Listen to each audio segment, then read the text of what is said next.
High বন্ধুরা, গতকালকে আমি জিয়াগঞ্জের দেবীপুর মাঠে ছেলে আর আমার মিসেসকে নিয়ে গেছিলাম।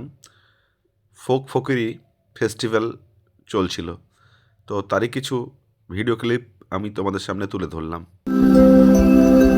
তা একটা দ্বিজ দাসের গান দিয়ে শুরু করি, তারপরে আস্তে আস্তে বিভিন্ন জায়গায় যাব।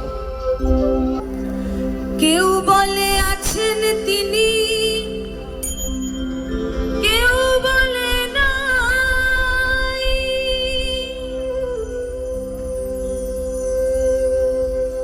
আমি বলে থাকলে থাকুক,